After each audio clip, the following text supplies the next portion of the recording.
चलो ऐसे चला दें क्या चाहिए तो नहीं तो बाहर पीछे का दरवाजा चला दें थोड़ा रोटेट हो जाएगा चलो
नेहा कल नहीं आई थी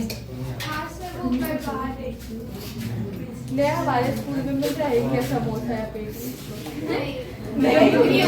पेटी क्या हो रहा है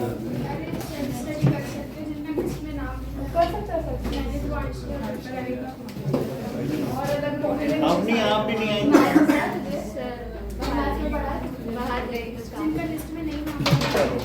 वो सर और मैं जा रही हूँ मैं भी आ रही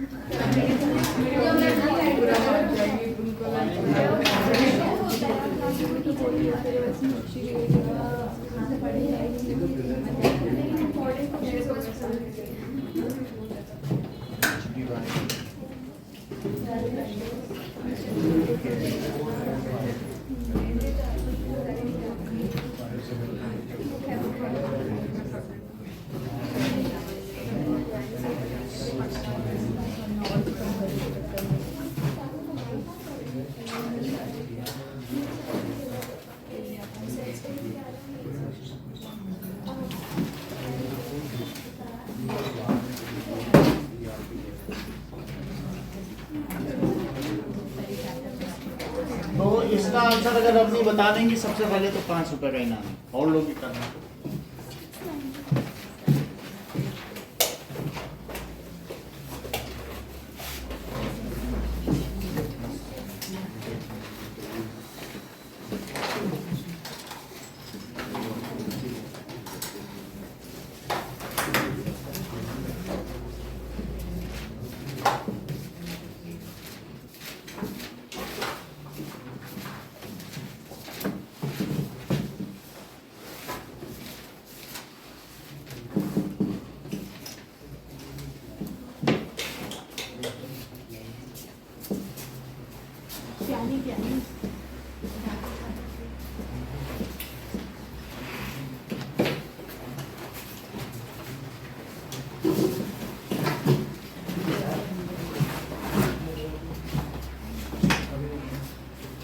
बोलो कौन बता किसी को पता है तो बता दो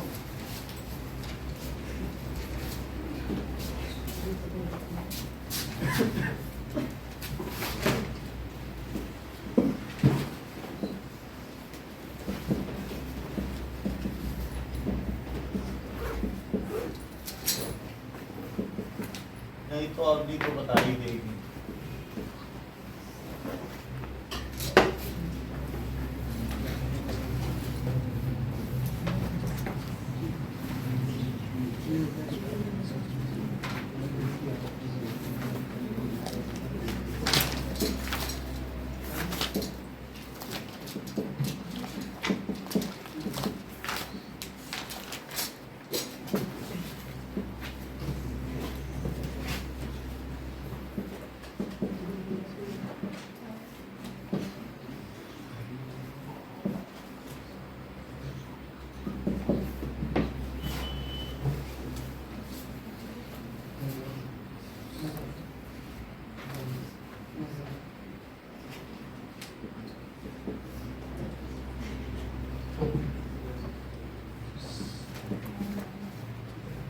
सर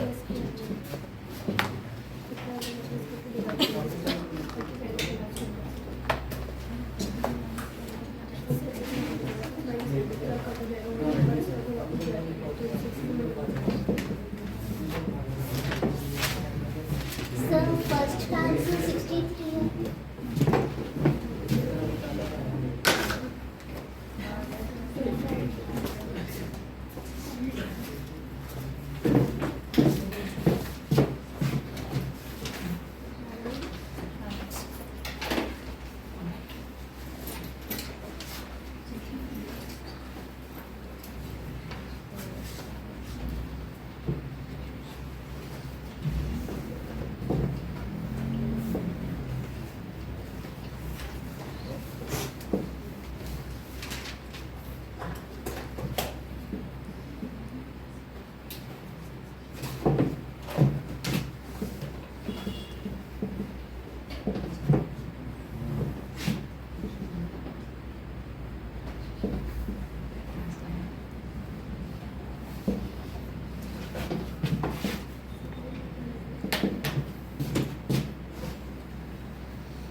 अब 6th क्वेश्चन का आंसर बताओ।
सर 30 है।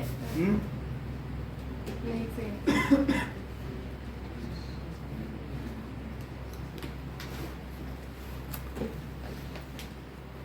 30 क्वेश्चंस 30 किसने बताया?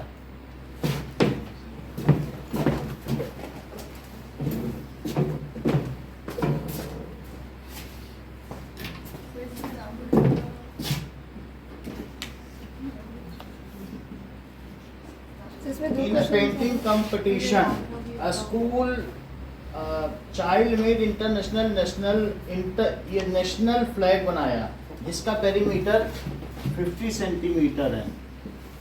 A child made national flag और perimeter 50 centimetre. Its area will be decreased by 6 square centimeter if its area is decreased by 6 square centimeter. Its length is decreased by 3 centimeter and breadth is increased. by 2 centimeter. Its length is decreased by 3 centimeter and breadth is increased.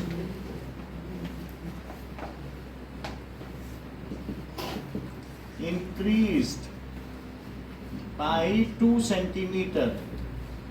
Find actual dimension of flag.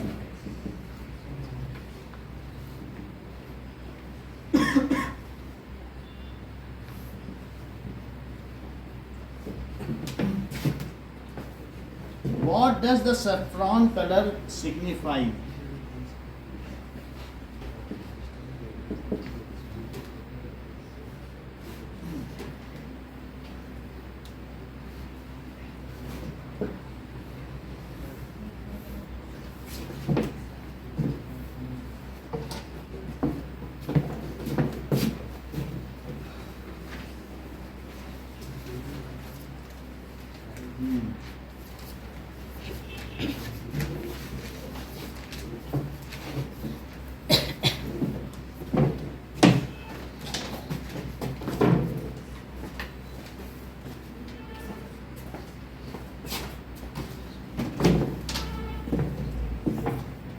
बताओ, लड़के भी दिखाओ, क्या solve नहीं कर रही हो?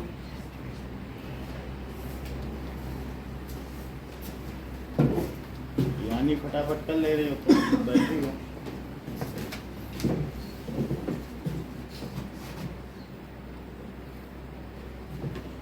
अगर ये कंडीशन रख दी जाए, ब्रेथ 2 बढ़ा दी जाए यूनिट और लेंथ 3 कम कर दी जाए, तो उस फ्लैग की जो एरिया है वो 6 स्क्वायर मीटर डिक्रीज हो जाता है, तो उसकी एक्चुअल डायमेंशंस क्या थी, उसकी लेंथ और ब्रेथ क्या रही होगी?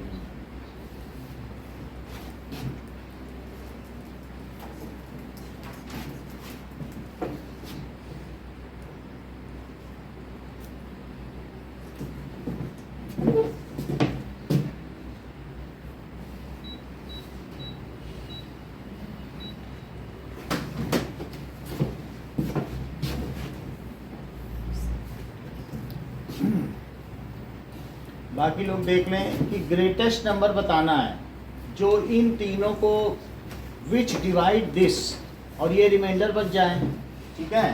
तो वो इनको डिवाइड करे। हमें मतलब है कि इसमें 4 माइनस करो जो 441 को डिवाइड कर दे। अगर 445 फिर 445 में 4 रिमाइंडर बच जाएगा। 441 को डिवाइड कर देना। So the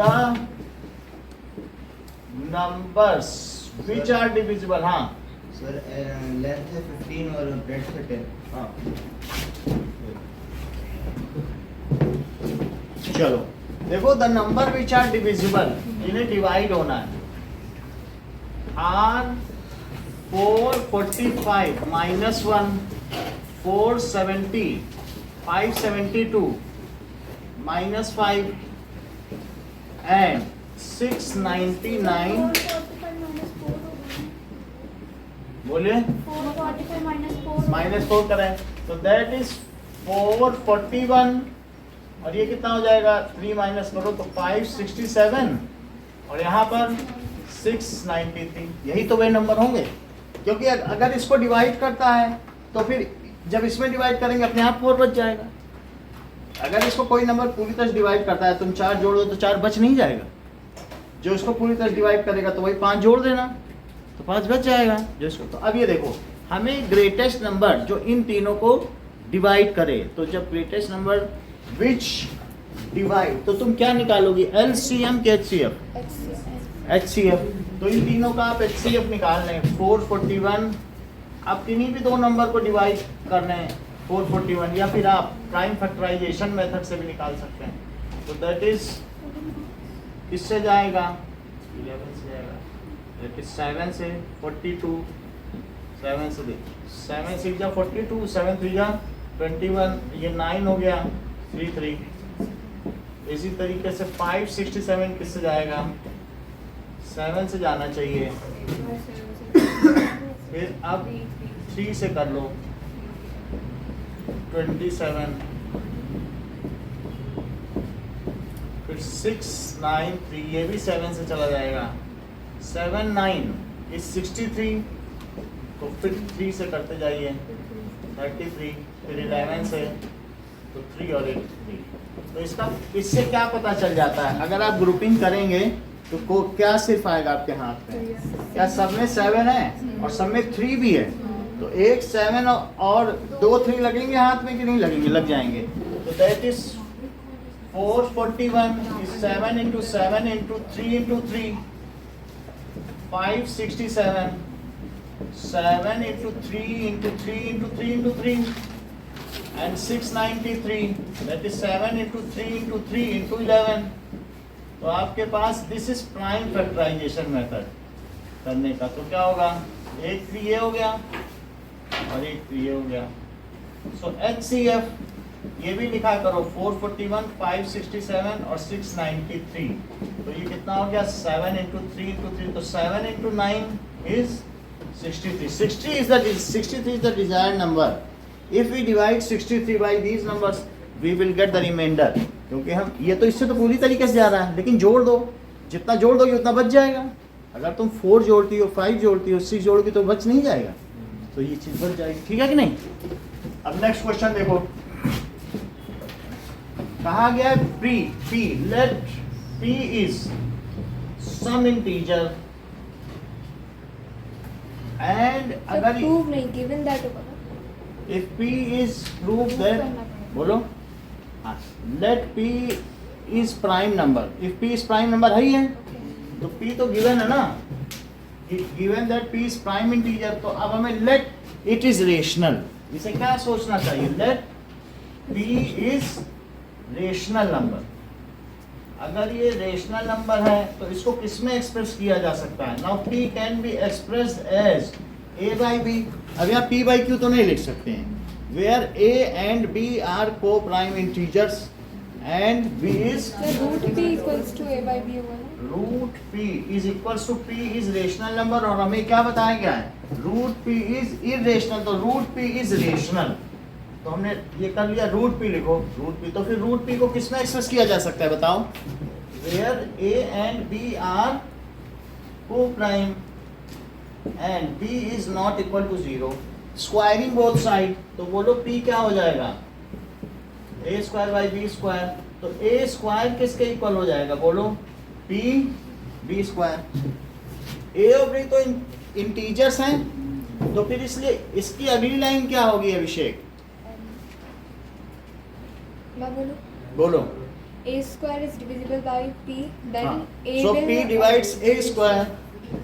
So P divides A square, अगली लाइन भी बोलो। then P will also divide A। ये भी हमारी एक थ्योरम 1.1 है पहली एक्सरसाइज की, कि कोई प्राइम नंबर अगर किसी के स्क्वायर को डिवाइड करता है तो उस नंबर को भी करेगा। सो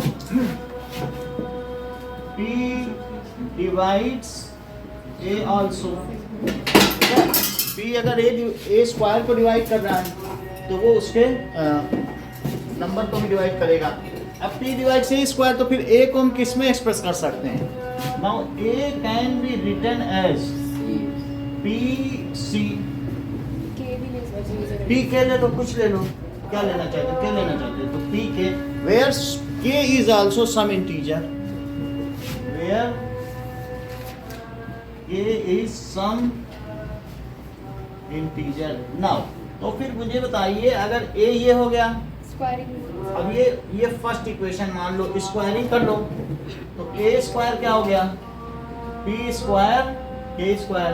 अब A स्क्वायर की जगह तुम क्या लिख सकते हो बताओ, from first equation, P B square, देखो P B square is equals to P square और K square, P and P, ठीक है। इस P से P को एक P को डिवाइड किया जा सकता है, तो B स्क्वायर क्या हो जाएगा, P K स्क्वायर। इससे क्या पता चला, now P divides B square also, और वो फिर इसको भी डिवाइड करेगा, ऐसा बाय थ्योरम है, आप चाहें तो लिख दें theorem. So if a prime number divides square of a number, then it also divides that number. अब जरा देखिए,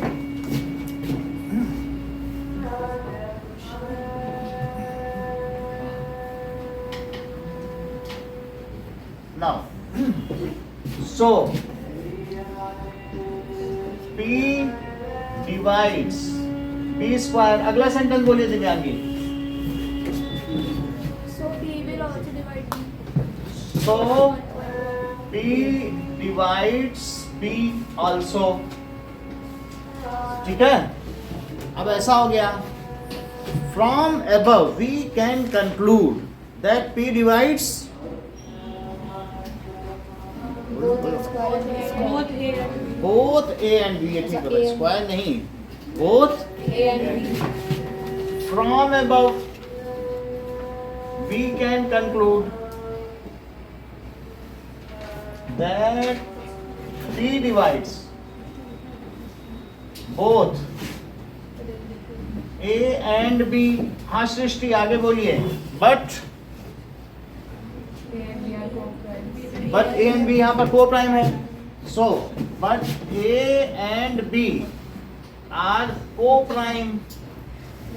They do not have any common factor other than 1. 1 क्या एक प्राइम है अंशिका? हाँ भी बोल रही है. 2 से छोटा कोई प्राइम नहीं है. फिर तो but A and B are co-prime.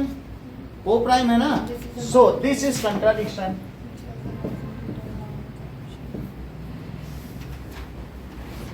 Hence, our initial assumption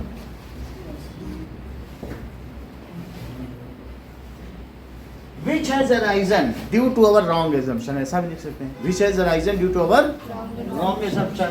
So hence our initial assumption is wrong. So root P is irrational. अब इसी को आगे फॉरवर्ड करना है. कह रहा है कि 2 minus 5 root P is irrational. तो फिर से आप माने let 2 minus 5, ये मेथड ऑफ कंट्राडिक्शन है, विरोधाभास की विधि, इज रेशनल. और अगर ये रेशनल है तो हम इसे किसमें लिख सकते हैं? A by D के फॉर्म में लिख सकते हैं या M by N ले लो. चलो ये कुछ और होगा, लेकिन होगा तो let P तो नहीं लिख सकते हैं क्योंकि P occupied है. So let this is equals to M by N. क्योंकि जो हमने रूट P को माना था वही इसको नहीं मान सकते. A और B भी खर्च हो गए हैं, तो मुझे अब M N और N लेना चाहिए. वही थोड़ी ले सकती हो. तो जहाँ M और N क्या है? These are integers. क्या है? These are integers. M N अब को प्राइम की भी जरूरत नहीं है. Are integers and N is not equal to 0. तो अब इसमें क्या करिए? 2 minus M by N. Squaring both sides. अभी कर देंगे. ये कर लिया. इसकी कहाँ से जाती इसी तरीके से करेंगे, स्क्वायर नहीं है? करेंगे. Square. इसको उधर ले, इसको उधर ले लिया, तो फिर क्या होगा बताओ? 1 मिनट. हाँ, इतनी बात हो गई. तो फिर अब क्या लिखेंगे बताओ यहाँ पे? That is 2n minus m. और 5 को भी नीचे ले लें. हाँ 5m. 5 भी ले लो, या अगले स्टेप में ले लेंगे. आप लोग नोट करिए फिर. तो दैट इज 5 रूट p. फिर क्या होगा? That is equals to 2n minus m by 5m. 5m it is equals to root p. तो हमें ये मालूम है कि जो लेफ्ट हैंड साइड है तो क्लोजर प्रॉपर्टी, अगर इंटीजर है तो उसका सब्ट्रैक्शन भी इंटीजर होगा. उसमें डिवाइड करें तो वो एक तरीके से रेशनल होगा. इंटीजर की बात ना करें, रेशनल ले लेते. तो इस तरीके से LHS इज रेशनल. RHS को हमने ऊपर ही प्रूव कर लिया irrational. True. LHS is rational, RHS is irrational. This is contradiction here which cannot be true. Contradiction arisen due to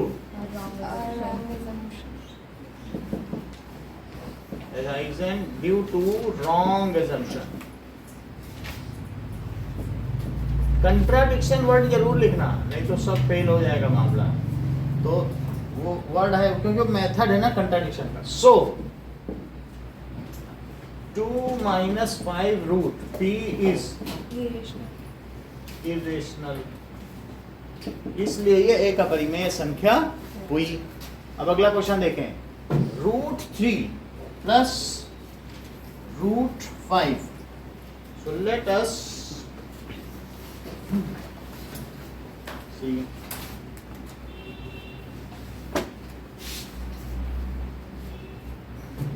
इसको मान लिया जाए कि let √3 plus √5 इज रेशनल. यदि ये रेशनल है तो मैं इसे किसके फॉर्म में लिख सकता हूं? p by q के फॉर्म में. pq belongs to z and q is not equal to 0. ये एक इंटीजर हुए एंड इट इज. अगला क्या करोगी सृष्टि आप बताओ. सर स्क्वायरिंग करनी पड़ेगी. स्क्वायरिंग कर लें? ताकि रूट 3 और रूट चलो ये नहीं. स्क्वायरिंग मोड नहीं तो कर लो.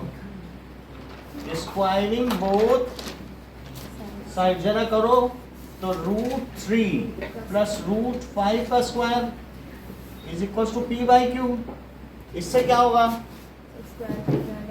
तो अगर स्क्वायर करेंगे तो क्या होगा? q स्क्वायर की तो 3 plus t square plus 2 plus 2 into √3 √5 और वहाँ क्या बचेगा? p square by. q square. तो ये कितना हो गया? सर नीचे तो स्क्वायर नहीं लगाया. 8 plus 2 √15 is equals to. p square by q square. अब 8 को उधर ले जाओ तो क्या होगा बोलो? 2 √15 इस p square by q square minus 8. तो अगर एलसीएम ले लिया जाए तो क्या यहाँ q स्क्वायर होगा और ये p square minus 8 q square. यदि 2 भी नीचे ले लिया जाए तो √15 is equals to p square minus 8 q square upon 2q square. By closure property देखो LHS क्या है?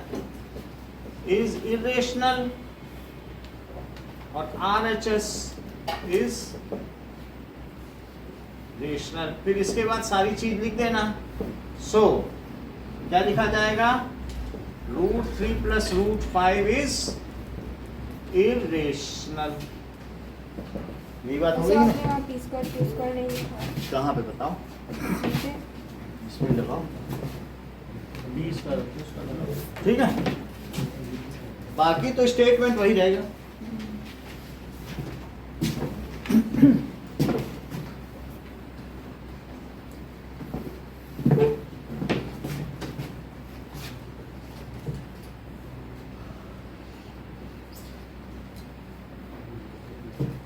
सर बाय क्लोजर प्रॉपर्टी कितना होगा?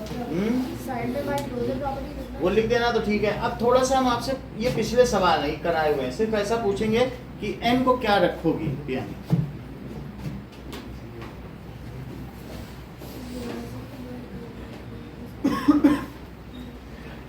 पहला मौका आपको दिया गया. n को सृष्टि क्या रखोगी? सर 1 2 अच्छी बात है. मैं एक दो लोगों से पूछ रहा हूं. 0 1 2 3 4 नहीं वो सब अच्छी बात है. बहुत अच्छी बात है. आप लोग करें हम इनसे पूछेंगे. कराया गया सवाल है नजर से? बता दें. सब प्रॉब्लम ये सब बताएंगे क्या? 2n + 1 ये 2 मतलब इसको क्या लिखोगे कि 2p + 1 और 2p + 3 that is 4p + 1 4p + 3. क्योंकि स्क्वायर करने से 8 जनरेट होना चाहिए ना. हमने बताया था कि नहीं? 8 आना चाहिए. तो 8 आने के लिए बताओ. तुम्हें तो यूक्लिड की थ्योरम पढ़ रखी है. तो अब मिनिमम ऐसी चीज लो कि मेरा 8 जनरेट तो हो जाए. तो तुम्हें मालूम है कि अगर हम n एक नंबर है तो n को क्या लिया जा सकता है बताओ? अगर n को 4q + r ले लो. q तो कहीं नहीं है ना इसमें, तो q ले लो. तो ऐसे में क्या तुम बताओगी मुझे कि r की क्या क्या वैल्यू हो सकती हैं और ऑड नंबर कौन सा होगा और इवन नंबर कौन सा होगा? 0 1 2 3 4 7 तक. कहाँ तक हो सकती है? 4 में 7 कहाँ हो जाएगी तुम्हारी? 3 तक हो सकती है. हाँ. ऑड नंबर हो गए 1 और 3. तो फिर वो एक्सप्रेशंस क्या होंगे ऑड नंबर्स के? 4q + 3 And? और 4q + 1. वही दो रखना.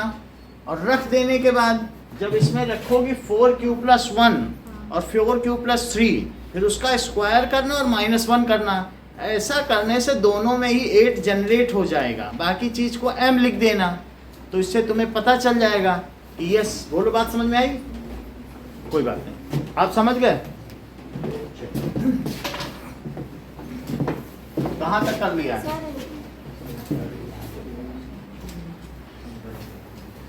थोड़ा रिवाइज करो, धार आए, साक्षी धार कम हो रही।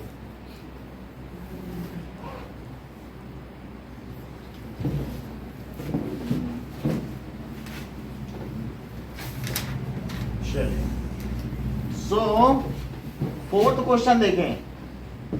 Late n is positive integer, odd positive integer है, तो n ऑड पॉजिटिव इंटीजर, तो इसे क्या लिखा जा सकता है? 4q+1 और 4q+3, क्योंकि ऑड के केस में तो यही नंबर होते हैं। Where q is some integer, where q is some, ये यूक्लिड डिवीजन लीमा से हुआ, सम इंटीजर। अब दो केस लो, अगर n की वैल्यू 4q+1 है, और तो कोई ऑड नहीं होगा ना, 4q+0 और 4q+2 तो इवन हुए, इवन में 2 आ जाता है, तो हमने ऑड के केस लिए कि नहीं? अब देखो, तो क्या ले लें? 4q+3।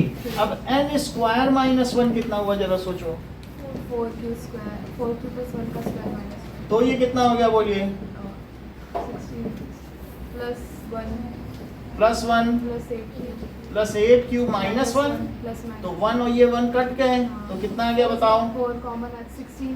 8 कॉमन लो, हमें 8 की जरूरत है ना, तो 8 कॉमन ले लिया, तो 2q² +1, तो इसे क्या लिखा जा सकता है? That is 8m। Sir q भी कॉमन लेना पड़ेगा, +1 लिखने के लिए। q हमें नहीं लेना, +1 है ना, बस 8 चाहिए, बाकी को हम लिख दो, क्योंकि क्लोजर प्रॉपर्टी क्या कहती है? पीछे क्यों आ गया फिर? ये? 8q का क्यों लिखेंगे? तो q लिखो, ये बात समझ आई? तो अब क्या हुआ बताओ? दिस इज, इसका मतलब n² -1 8 है, जहाँ m belongs to m natural numbers. Integer ले लो, m बिलोंग्स टू इंटीजर, कुछ भी हो सकता है। तो इससे पता चल गया कि n² -1 इज डिविजिबल बाई 8। ऐसे ही यहाँ कर लो, तो क्या करो? दैट इज 4q+3 का स्क्वायर और -1 इस, तो इसको क्या लिखेंगे, बोलो सौम्या? 16q कितना? हाँ बोल, हो गई, हाँ बोलो। प्लस 24q +24q -1, तो क्या 9 से 1 चला जाएगा? तो दैट इज 16q²। अब कुछ साक्षी याद आ रहा है कि नहीं याद आ रहा है? 8 कॉमन, क्योंकि 10 दिन पहले की बात है, 10 दिन में तो भूल जाते हैं लोग। दैट इज 8 और 2q² और +1 +3q, तो इसे क्या लिखा जा सकता है? जहां पर m क्या है? Belongs to integer. From above we can conclude that n² -1 is divisible by 8 for n being an odd integer। वही चीज लिख दो जो क्वेश्चन में कही गई है।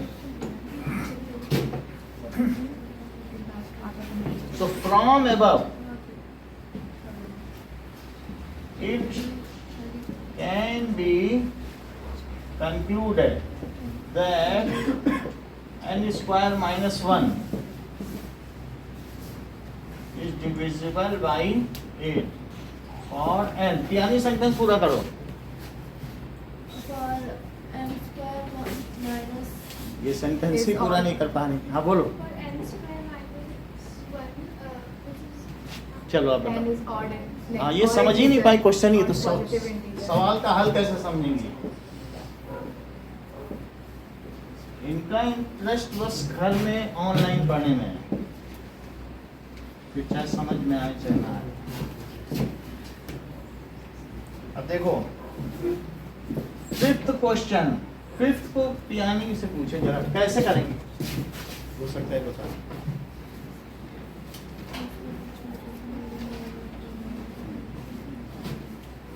तो प्रियांशु बताओ। यूक्लिड डिवीजन, हाँ यूक्लिड एल्गोरिदम लगाएं, Algorithm से क्योंकि HCF तभी उसी से HCF निकालेंगे। तो हम क्या लिखते हैं बताओ? 237 को क्या लिखते हैं? इज इक्वल्स टू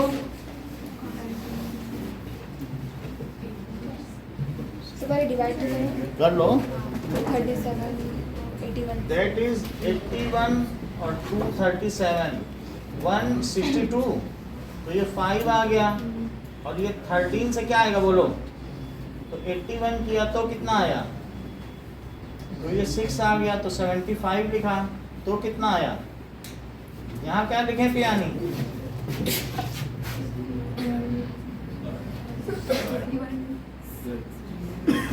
दूसरे पहले बता रहे हैं, दैट इज 72 फिर 3 फिर 6 2 6, इससे पियानी HCF क्या पता चलता है, सर HCF 3 है। चलो तो यहाँ क्या लिखें पियानी, पाई का, हाँ बोलो, 81 into 2 plus 70। वेरी गुड, 2 पहले लिखा करो, मतलब it is equals to A is equals to B cube plus, ठीक है, 2 इंटू, अगला बोलो पाई का, 81 equals to 1 into 75 plus 6। 81 is equals to 1 into 75 plus 6, next, 75 is equals to 12 into 6 plus 3। next, 6 is equals to 2 into 3 plus 0। Plus 0, इससे क्या पता चला, जो लास्ट टर्म होगी, ठीक है, उसमें जिससे डिवाइड किया है, किससे डिवाइड किया, 3 से किया क्या, तो जिससे डिवाइड किया है वही रहेगा, इससे डिवाइड किया तुमने 75 से, इसको उल्टा लिखो, आप सही बता रहे हैं, इसमें 81 से किया है ना, 81 से किया, 81 into 2 और फिर 75 into 1 फिर 12 into, अच्छा 6 into 12 और फिर यहाँ पे क्या होगा, दैट इज 3 into 2, तो जो लास्ट ये क्वेश्चन से मतलब नहीं रहता जिससे डिवाइड किया, तो यही है 3, ये क्या हो गया बोलो, HCF। अब हमें आगे का सृष्टि आप बता दीजिए, क्या लिखा जाए? 3 is equal to ये स्टेप छोड़ दो, इसको ले लो, तो HCF क्या आ गया बताओ, 75 minus तो 3 is equals to 75 minus, 6 into 12। हाँ, अब 3 is equal to 75 minus, अब हमें आगे क्या करना पड़ेगा, 6 ये इस चीज को रिप्लेस करना इसको पड़ेगा, replace 6 को, तो 6 जहाँ दिख रहा है उसे हटा दो, 3 is equal to 75 minus हाँ, 81 minus 75 into 12 into 12, into 12 अगले स्टेप में किसे हटाना होगा, 75। लेकिन उसके पहले अगर तुम कंप्यूट कर सकते हो तो सारे 75 को एक साथ कर लो, तो क्या करेंगे बताओ, 3 is equals to 75 minus 81 into 12 और प्लस 75 into 12, तो ये x हुआ और ये 12x हुआ, 75 into 30। तो 13 हो गया ना, 13x, तो इसको क्या लिखना है, that is 3 is equals to, यहाँ से देखो 13 75 into 13 minus 81 into 12। 81 into 12, अब मुझे क्या कर लेना चाहिए, बोलो पीयूष, 75 को रिप्लेस कर दो, रिप्लेस करो, so 3 is equals to 237 minus 81 into 2 हाँ, minus 81 into 12। आगे क्या करें पियानी, आप बोलो भाई का, 81 को कॉमन ले लेंगे, बोलो क्या लिखें, कॉमन तो ले लेंगे, क्या लिखें, माइनस 81 ब्रैकेट में 2 into 12। कोई प्रॉब्लम बताओ, कोई बात नहीं, हाँ बोलो, minus 81 into 14। सही है, 81 into 14, तो क्या हो जाएगा बताइए, अब हमारे उसमें आ गया, नाउ ये HCF हो गया, HCF is equals to x into 237 और प्लस y into 81, उससे कंपेयर कर लो, तो HCF किसके इक्वल होता है, x into 237 और प्लस y into 81, तो इससे x और y की क्या वैल्यू आ गई, माइनस नहीं होता है वो, बाद में उसमें x और y की वैल्यू निगेटिव आती है, x कितना हो गया बोलो, x की वैल्यू 1 आ गई क्या, यहाँ देखो 1 into 237 है कि नहीं, 237, ओके, सो 237, तो x की वैल्यू 1 हुई कंपेयर करने पे, और y कितना हुआ, minus 14। यही चीज निकालिए, ठीक है, अगला देखिए, यह भी कराया गया एक वीक पहले, इसके इस तरीके के कई कराए गए, हो सकता है आपने वीडियो ना देखा हो। तो Raghav scored 70 marks in a test, ऊपर तो हो गया ना। अच्छा फोर्थ नहीं बताएंगे।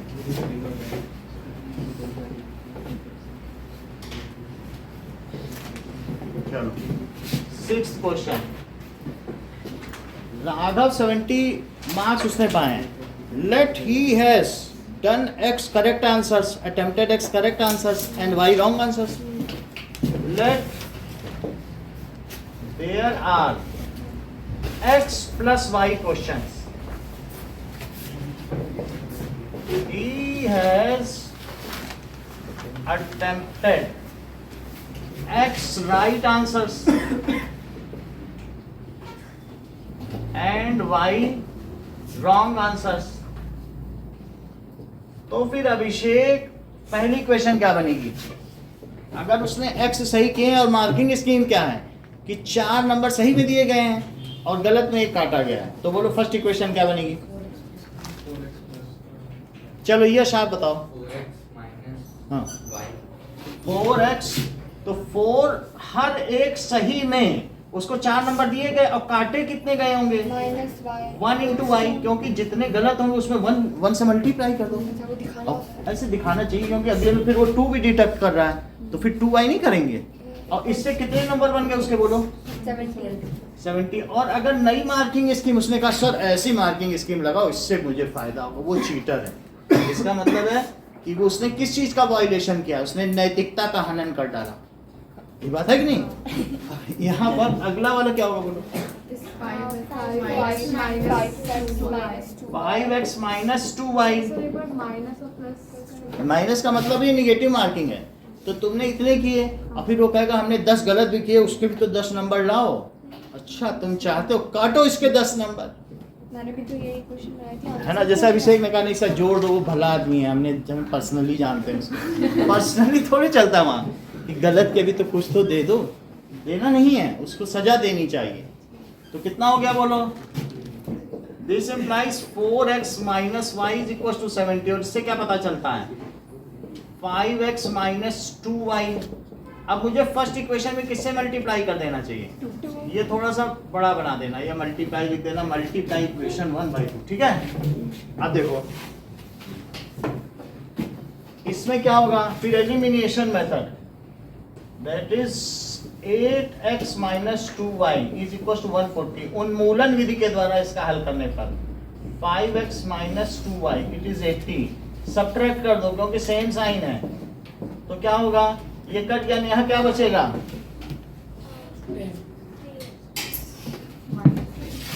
3x is equals to 16।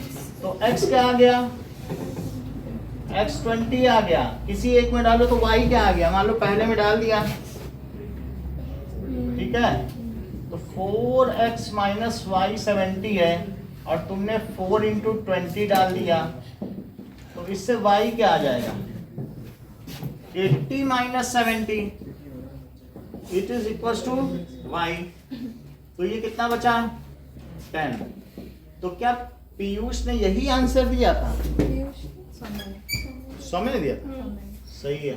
तो 10 आंसर उसने गलत किए और कितने सही किए? 20। 15 बोला था तुमने? 30 बोला था। अच्छा टोटल 30 दिया, तो 30 हो गए। दूसरे वाले का आंसर है 50। हाँ दूसरे का। चलो मैंने 20 तक निकाल लिया था, y की वैल्यू -10 आ गई। ठीक है, अब ये देखो, so total number of questions क्या हो गए? अब टोटल नंबर उसने अगर सभी अटेम्प्ट किए होंगे तो टोटल नंबर ऑफ क्वेश्चंस है, otherwise total number of questions attempted लिखना चाहिए, नहीं? That is equals to 20। अगर तुम किसी क्वेश्चन को अटेम्प्ट नहीं करोगे तो उसमें निगेटिव नहीं मिलेगा लेकिन नंबर भी नहीं मिलेगा। तो दिस इज 30। ये अभी भी जब आप कहीं पर CPMD या दूसरे एग्जाम देते हैं नीट में, तो यही स्कीम चलती है, 5, 4 और 1 वाली। अगला क्वेश्चन देखते 7th। In A painting competition a child made national flag. तो अगर उसने L और B है, तो पहली इक्वेशन बोलो क्या बनेगी? मान लो एक में 2L plus B is equals to 50, और अब जो अकॉर्डिंग टू क्वेश्चन है तो हमें क्या कर देना चाहिए? एरिया इसका क्या है? LB। अब बताओ। LB minus 6 is equal to L minus 3 into B plus 2. यानी जो हमारा एरिया है नई कंडीशन में, तो क्या हुआ बताइए? लेंथ को डिक्रीज कर दो 3 से, तो L माइनस 3 और B को कितना कर दो? प्लस 2। तो ऐसा करने पर जो भी हमारा एरिया है LB, उसमें कितने की घटत हो जाती है? 6. LB minus 6। सर हाँ, मैं जो सेकंड इक्वेशन बना रही थी इसमें हमें ये कैसे पता चलेगा हमें L-3 को मल्टीप्लाई करना है B+2? क्यों? यही तो नया लेंथ है, तुमने लेंथ कम कर दी। अरे एरिया का फॉर्मूला ये देखो, ये तो length, new length into new breadth is equal to new area. तो नया एरिया, पुराना एरिया LB था, लेकिन अब तुम्हारा एरिया 6 स्क्वायर सेंटीमीटर कम हो गया है, और उसके न्यू डायमेंशंस यही है। तो new length into new breadth is new area, है कि नहीं? सर हाँ सर वो लास्ट वाले जो हमारा HCF वाला इक्वेशन था, उसमें इक्वेशन के हिसाब से 3 आंसर आ नहीं रहा। कौन सा? लास्ट में ये 237 minus 81 into 14, तो माइनस में जा रहा है आंसर बहुत। तो हमने कहीं गलती की होगी। देखो 75 into 13. अभी चेक कर लेते हैं कहाँ गलती हुई है। Sir, is first. बताओ। 75 into 13. ये इस तरफ इधर 75 सर इस साइड उस साइड में पहला स्टेप 75 इंटू 13 है, और ये था।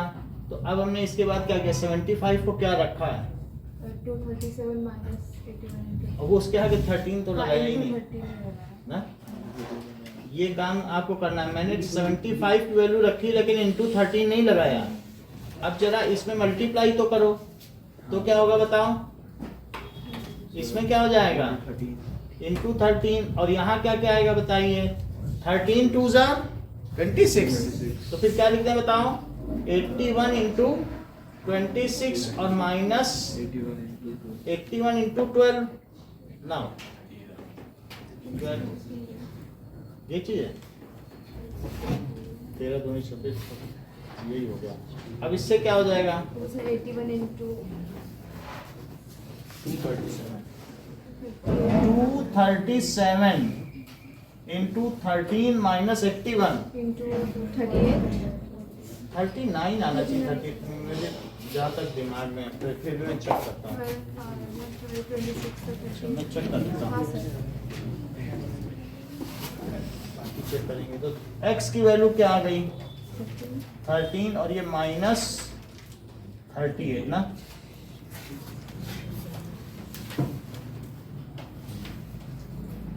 यही आ रहा है 13, यही। इतनी बात समझ आ गई? अब हम इसे करें।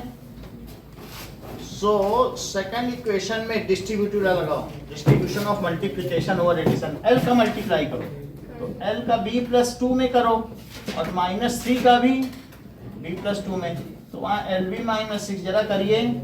LB -+2L -3B -6 is equal to LB -6। LB से LB कट गया, तो बताइए 2L -3B किसके इक्वल हो गया? क्या 0? -6 को उधर ले जाओ तो क्या +6 हो जाएगा? अब ये 2L है, यही 2L की वैल्यू यहाँ डाल दो तो B आ जाएगा। 2L is equal to 3B। अब इसी में पुट करो, तो 2L + 2B is equal to 50। इसकी जगह 3B डाल दीजिए प्लस 2B। इस इक्वेशन से डाला है मैंने, तो दैट इज 5B इज 50। तो B कितना हुआ? B अगर 10 है तो L कितना आ जाएगा? जरा पता करो यहाँ से।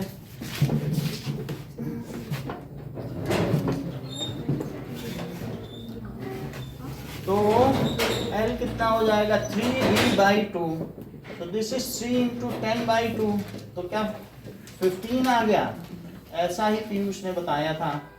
तो उससे सेफ्रॉन कलर से आपको क्या पता चलता है?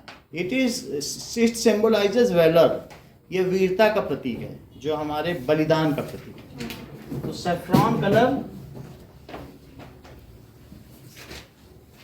symbolizes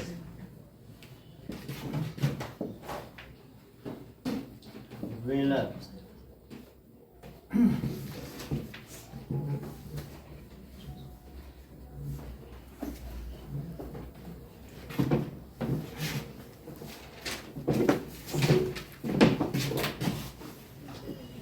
उसमें कहा भी गया है कि फुल कुसुमित द्रुमदल शोभिनीम सुवासिनीम सुमधुर भाषिनीम और सुखदाम वरदाम मातरम वंदे मातरम। कहा गया कि इस तरीके से हमारे द्रुमदल कमल के दल सुशोभित होते हैं। सस्य श्यामलाम हरी हरी फसलें हैं, सब चीजें बता देंगे। तो जो ग्रीन कलर है नीचे का वो हमारे यहाँ की हरियाली का प्रतीक है और शांति का प्रतीक है। सो let us try these questions.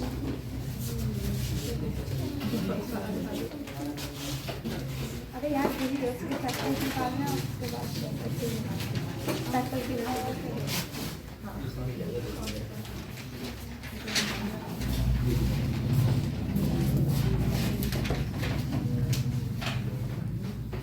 कुछ हवा आ भी रही कि बंद करा लाइट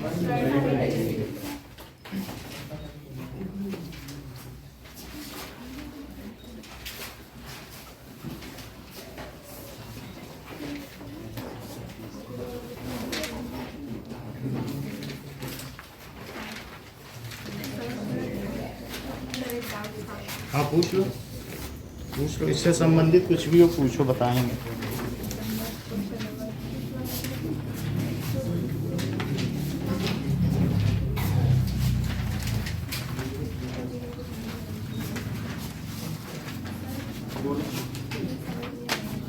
इसमें कुछ नहीं करना, आखिरी स्टेप छोड़ दो, यहाँ तक आ गया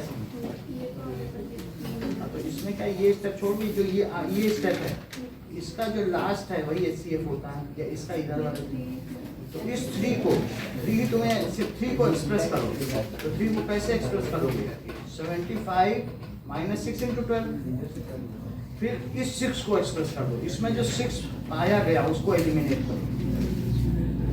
पहले 3 लिखा, 3 ही तो HCF है तो तुम इधर तो HCF लॉक कर लो। अब 6 को एलिमिनेट कर दो, 6 जहाँ है उसकी जगह ये लिख लो। क्या लिखोगे 6 की जगह 81 - 75 × 1 लिख दिया कि नहीं। अब उसके बाद 75 को एलिमिनेट कर दो, या तो जहाँ जहाँ है वहाँ से एलिमिनेट कर दो या ग्रुपिंग करके एलिमिनेट कर दो। जहाँ 75 पाएगा वहाँ से उसको हटाए। एक्स और वाई किसी में एक में एक्स डाल दो, किसी में वाई डाल दो और फिर कंपेयर कर दो। एक लीनियर कॉम्बिनेशन है, यानी first number into x plus second number into y. और इधर HCF is equal to x into तुम 81 भी लिख सकती हो और प्लस 237 इंटू वाई और फिर एक्स और वाई की तुलना करो। सर इसमें 30 कैसे आता है? 30 तो हमने दोनों को कंबाइन ही कर दिया। सर ये 75 एक और ये 75 इंटू तो 12x तो 75 अगर कॉमन लोगे तो 1 + 1 नहीं आता।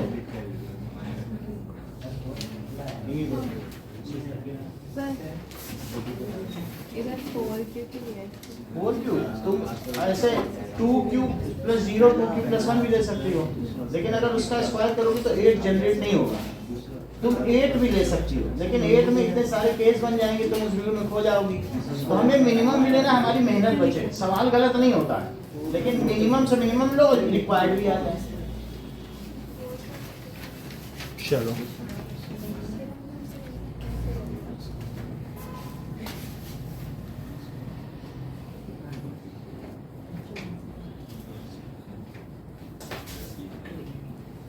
कभी भी 3 नंबर्स लेने हैं तो इस तरीके से लीजिए। अगर आपसे कहे जाए 4 नंबर लेना तो A - 3D, A - D, A + D और A + 3D। और 5 नंबर लेने को कहे जाए तो बीच में 8 तो इसी में तब ऐसे करना है A - 2D, A - D, A + D और A + 2D। 5 लेने को कहे जाएंगे ऐसे, 4 लेने को कही जाएंगे और 3 की बात कही जाए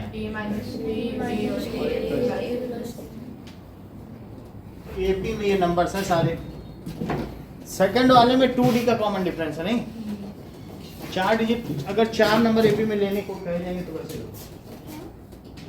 तो क्या बात हो रही है? बात तुम्हारे दिमाग में ये है कि शाम को हम आम अमरूद कैसे बेचेंगे, दिमाग में कुछ अभी चल रहा है। बोलो। नजर से साफ पता चल जाता है तुम कहाँ कोई हो। चलो 5 नंबर लेने को कहे जाएंगे तो कैसे लोगे? अपना ही कहानी है। 5 डिजिट एपी में बहुत अच्छा। A minus 2D स्टार्ट करेंगे ना। हाँ। A minus 2D, A minus D, A plus D, A plus 2D। 4 कहे जाए तो 4 सर पहले का A minus D, A plus D, A plus 2D। बोलो 4 digit. A minus 3D, A minus 2D, हाँ बोलिए। A minus 3D, A minus D, A plus D और A plus 3D। चलिए अब अगला क्वेश्चन करें। सो सर 4 डिजिट्स का हम A minus 2D करके भी ले सकते हैं। A minus 2D 4 डिजिट नहीं मतलब 4 नंबर्स है ना, तो आप इसमें आप ऐसे करेंगे तो सब में 2D का एक कॉमन डिफरेंस बन रहा है। A minus 2D, A minus D, A plus D और अच्छा तो A plus 2D। पहले वाले में D का तो फिर सेकंड और थर्ड में 2D का डिफरेंस कर दोगे। नो सर मैं क्या बोल रही हो? हाँ बोलो। A minus 2D, A minus D, A plus D, A minus यानी यहाँ इसमें D जोड़ा तो ये आया, फिर यहाँ 2D जोड़ दोगे, ऐसी ये भी बनाओगे।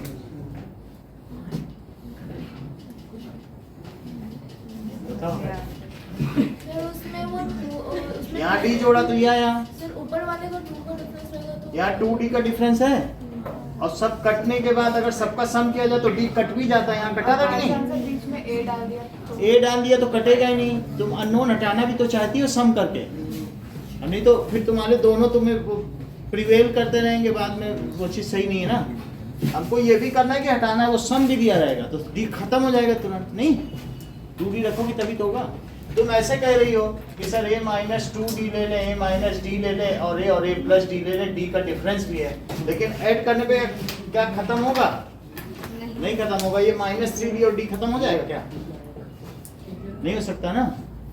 नो सर मैं वो A plus D बीच का अरे तो ये तो तुम हटा ही नहीं सकते। क्या तो यहाँ में D का कॉमन डिफरेंस ले लें तो सर यहाँ 2D का रहने दो। ये कोई AP हुई भला? Sir A minus 2D, A minus D, A plus D और वही A तो मैं plus कह रहा 2D। हूँ कि ये अगर 6 minus 2D करना चाहती हो ना, 6 minus 2 into 1, और फिर तुमने कहा A minus D तो 6 minus 1 और फिर तुमने कहा 6 plus 1, ये AP में वो यही तो बोल रही हो। A minus 2D, A minus D, D को 1 ले लिया तो क्या ये AP में है? जरा चेक तो करो। ये 4 हुआ और ये 5 हुआ, ये 7, ये AP में बोलोगे? AP में होने भी तो चाहिए। कहीं तुम D का डिफरेंस ले रहे हो, कहीं 2D का, इनके बीच कितने का अंतर है? देख लो भाई, ये अच्छी बात है। इन्होंने बताया सर A2 minus A1 करो तो कितना है बताओ जरा। A minus D minus A minus 2D तो क्या आ गया बताओ? -D plus 2D। बोलो कितना आया? Plus 2D। तो यहाँ D आ गया। अब ये कह रहे हैं सर देखिए मेरा A3 minus A2 करो, वो कभी इसके इक्वल नहीं आएगा। A plus D और -A minus D और हमारी समांतर श्रेणी की ये खूबसूरती है कि दोनों कभी इक्वल नहीं आते। मेरी बात मान ली जाए तो इनकी बात क्यों मानी जाए? जब A2 minus A1 A3 minus A2 का इक्वल नहीं आ रहा तो हम आपकी बात क्यों माने? बताओ।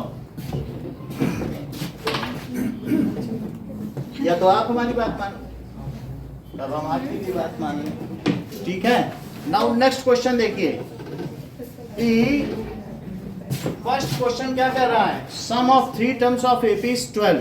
तो हमें 3 टर्म्स अपनी क्या ले लेनी चाहिए? A minus D। So A minus D, A और A plus D are in AP, और यदि ये AP में है तो इन तीनों का सम क्या हुआ?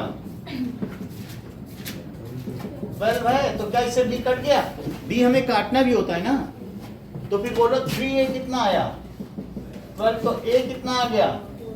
और इनका क्यूब, बोलो इनके क्यूब का सम क्या है?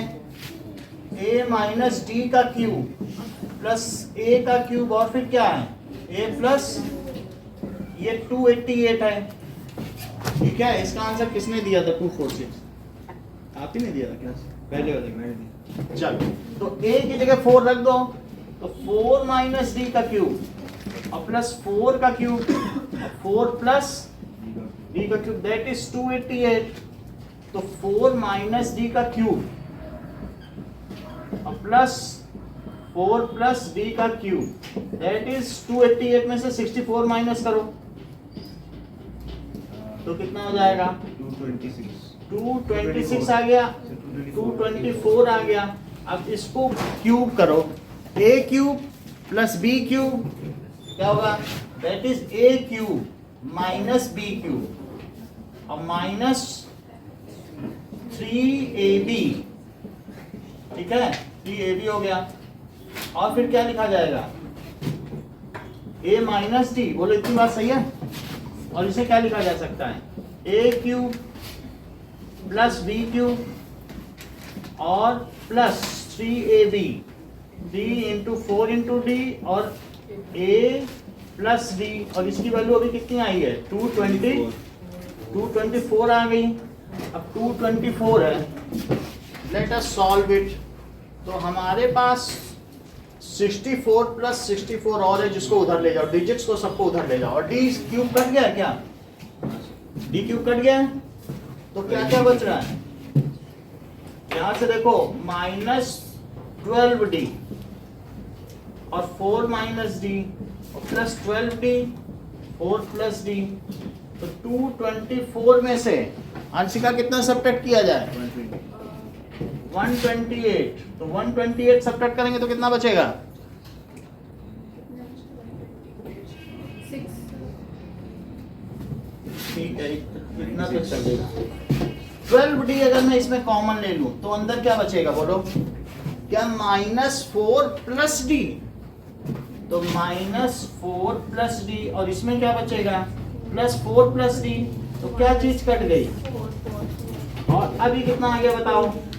d और ब्रैकेट में 2d और 96 में 12 से डिवाइड कर दो तो क्या 8 आ गया? तो 2d स्क्वायर, तो d स्क्वायर कितना हो गया?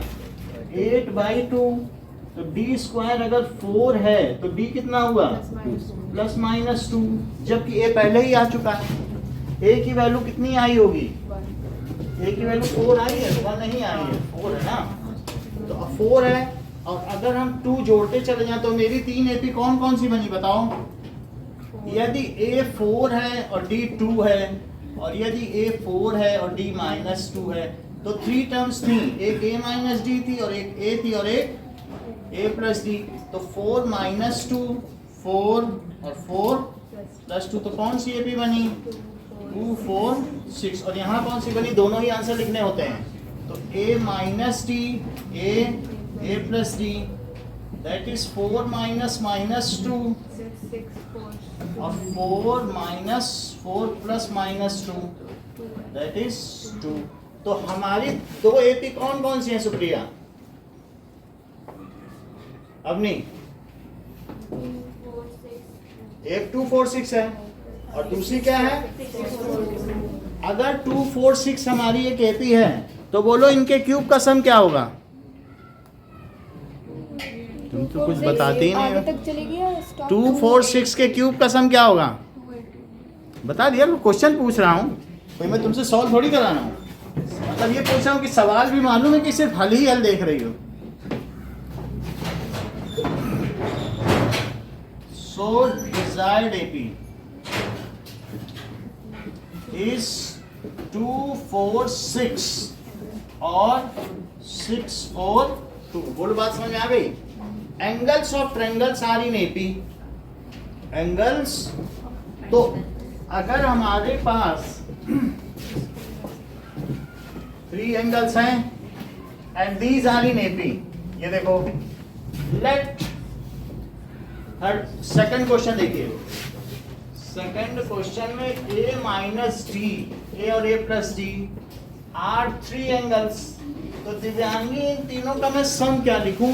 ये 3 एंगल्स हैं ट्रायंगल्स के, कह रहा है इनके इस ट्रायंगल के तीनों एंगल 80 में हैं। a माइनस डी और a प्लस डी ये 80 में है, तो बोलो इनका सम क्या है? तो that is a minus D plus a plus D, it is by ASP। It is in AP। तो D से D कट गया और 3A की वैल्यू, तो बोलिए A क्या आ गया, A 60 डिग्री आ गया। अब आगे क्या कहता है, इसके लिए कोई क्वेश्चन बता दी आएंगी। The greatest angle is twice the least, क्या लिख लें? एंगल जो है वो A plus D है, हम्म, is equals to twice 2 into A minus D। सही है। सो that is the greatest angle. Greatest angle क्या है, A plus D, और ये किसके इक्वल है, 2 टाइम्स ऑफ द लीस्ट। और A की वैल्यू हमें मालूम भी है, 60 plus D is 260 degree minus D, that is 60 degree plus D is 120 degree minus 2D। तो D को एक तरफ ले आओ और वहाँ क्या करो, 60 सब्ट्रैक्ट कर दो, तो D की वैल्यू कितनी आ जाएगी, 60 degree by 3। that is 20 degree. अगर ये 20 डिग्री हो गई है तो बोलो ये एंगल कितना हुआ सुप्रिया? ध्यान नहीं दो, अजान पे आप ध्यान ज्यादा दे रही हैं, आप यहाँ अधिक ध्यान दें। बताओ, पूजा भजन बाद में। बोलो D कितना आया, 60 माइनस, 60 minus 20। तो दैट इज 40 डिग्री। ये और ये कितना हुआ, so that is equal to 80 degree. Sir इसको 2B equals to A plus C से भी कर सकते हैं। क्या जब A ये plus? एग्जाम में आया था मैंने तो 2B equals to A plus C से किया था। कर लें? मानसी तेरा एंगल 0 निकला था, 0 एंगल समझ रहा था। वो ठीक यहाँ है, पे समझ में आ गई बात? the greatest- वो Okay, okay। एग्जाम में क्वेश्चन में मिस्टेक। इतनी बात हो गई? हाँ, बोलो क्या कह रही हो, बता रहे। करते then 2B बात equals उससे to- मत करो, 3 लोग डिस्टर्ब हो रही ना, तुम यहाँ बता दो। सर मैं कह रही 2B equals to A plus C से हो जाएगा। तो उसका कहना है वो 0 डिग्री एंगल से निकला था, चलो ठीक है, ऐसे ही मतलब मेरा करना। आंसर 0 डिग्री निकला था, ऐसा उसका कहना है। अगला निकला देखो, था, तूने दिखाया था। थर्ड क्वेश्चन नहीं किया ना अभी, थर्ड देखो क्या कह रहा है, 7th टर्म इज 1/9। तो A7 कितना होता है बताओ, A plus 6D को उसने क्या कहा है, और 9th टर्म कितनी है, A plus, और ये कितनी है, 8D। इसको इसके नीचे लिखो और एलिमिनेट करो, A plus 8D। अब इनको एलिमिनेट कर दो, A एलिमिनेट हो जाएगा। तो बताइए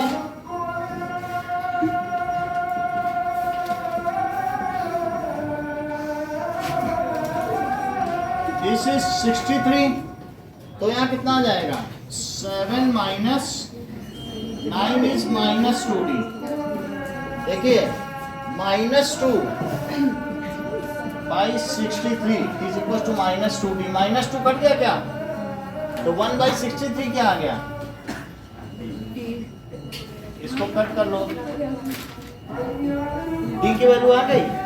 अब तुम्हें कौन सा टर्म चाहिए, क्या 63rd? A की वैल्यू कितनी है, A plus 62D। तो A की भी निकालो।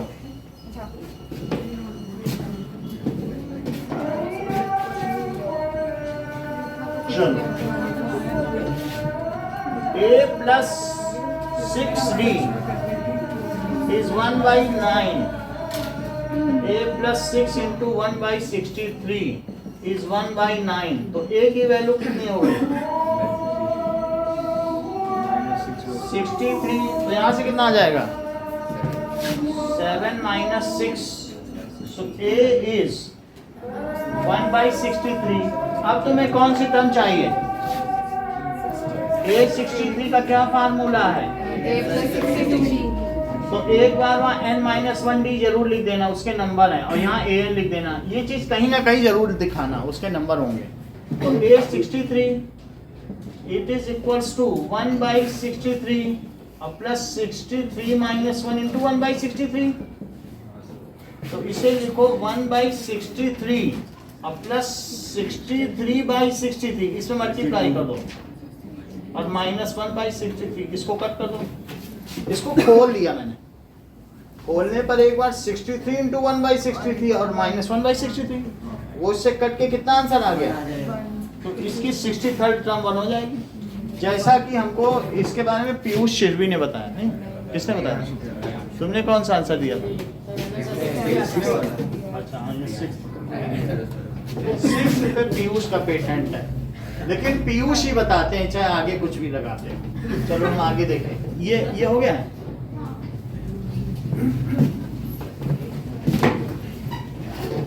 ओके, अब अगला देखो, इसको भी कराएंगे। इसको देखो 6th में, 6th क्वेश्चन क्या है? सम ऑफ m टर्म्स क्या है? 4m² minus m। तो ऐसा नहीं है 4m² माइनस 1। तो ये मुझे बताओ पहली टर्म का सम क्या होगा? 3। तो दिस इज 3, लेकिन वही तो पहली टर्म होगी, क्योंकि अब एक टर्म का सम करो वही तो पहली टर्म ही होगी। तो 2 टर्म्स का सम क्या होगा? 4 इंटू 2² माइनस 2, तो कितना लिखे बताओ? 16 माइनस 2। लेकिन ये तो पहली और दूसरी टर्म होगी, कितनी होगी? और पहली टर्म कितनी आ चुकी है? 3 इसमें पुट करो। ये बात समझ आया कि S2 की जगह में A1 प्लस A2 लिख सकता हूँ। भाई 2 टर्म्स का सम क्या होता है? जिसमें से फर्स्ट टर्म आ चुकी है तो मैं यहाँ 3 डाल दूं ना, तो 3 प्लस A2, तो बोलो A2 कितना हो गया? 2 टर्म आ चुकी है तो क्या इससे D निकल आएगा? A2 minus A1। कुछ जैसे टीचर्स कहते हैं कि 3 टर्म निकाल के ही ये काम किया जाना चाहिए, तो आप थर्ड भी निकाल लेना, ठीक है? तो उससे निकल जाएगी। जब इन दोनों का सम आ गया तो S3 माइनस S2 कर दो A3, ये ज्यादा अच्छा है। 3 टर्म्स के सम में से 2 टर्म्स का सम हटा दो। भाई बात की नहीं, फिर से बता दें। मान लो ये 3 टर्म्स हैं, तुम इन तीनों के सम में से इनका सम हटा दो तो क्या थर्ड टर्म ना आ जाए? तो तुम A3 निकाल लो ऐसे। तो अगर आपको A3 निकालना है तो कैसे निकालोगे? A3 is equal to S3 minus S2। इतनी बात समझ में आई? अंशिका मुझे बताओ AN का क्या फार्मूला होगा? ये ठीक कह रहे हैं, that is Sn minus Sn minus 1। ये बहुत बड़ी बात बता रहे हैं हम लोग, नहीं? तो अब Sn की जगह क्या लिख देंगी? यदि nवीं टर्म चाहिए तो n टर्म्स के सम में से n माइनस 1 टर्म्स का सम हटा दो। तो तुम लोग जाओ nth टर्म, यानी 63rd टर्म चाहिए तो 63 टर्म्स का सम करो और उसमें से किसे माइनस कर दो? 62 टर्म्स के सम को। तो वो सारा सम हट नहीं जाएगा और बचेगी क्या तुम्हारे पास? यानी एक जनरल एक कॉन्सेप्ट है, इसी पर आधारित होकर तुम ये कर रहे हैं। अगर 63rd टर्म चाहिए तो तुम क्या करोगी? 63 टर्म्स का सम करो, 62 टर्म्स का सम करो। 63 टर्म्स के सम्स में से 62 टर्म्स को हटा दो, है? तो -1 कहाँ पे? कोई भी n की कोई वैल्यू है, जैसे हमने अभी कहा कि 63rd टर्म चाहिए, तो तुम क्या कहोगी जनरली कि सर 63 टर्म्स के सम में 63 माइनस 1, यानी मेरे कहने का मतलब है कि 63 टर्म्स में से 62 टर्म्स का सम हटा दो। ऐसे ही तो बोलना चाहोगे? ये जनरल चीज है जो टीचर ने थोड़ी देर पहले आप लोगों को बताई थी, तो मैं बता रहा हूँ। दैट इज 4 इंटू 3 स्क्वायर और माइनस 3, ये S3 है। और ये क्या होगा बोलो? 4 इंटू 2 स्क्वायर। न लिखना चाहो तो S2 ऊपर निकाला जा चुका है, उसकी कितनी वैल्यू आई है? 14। तो ये कितना है बताओ? 9 4 36 में से 3 गया तो कितना हुआ? 33 में से 14 गया तो कितना बच गया? 19। इससे पता चलता है कि A2 माइनस A1 निकालो जरा, तो कितना आएगा? A2 कितना है? 11 माइनस 3, दैट कम्स एज 8। और जरा A3 माइनस A2 भी निकालो। A3 19 आया है और A2 कितना है? तो क्या फिर से 8 आ जाएगा?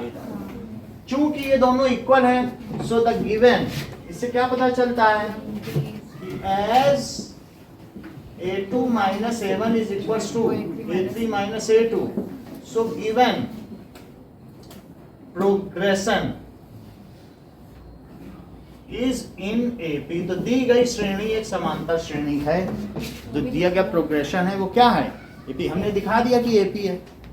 तो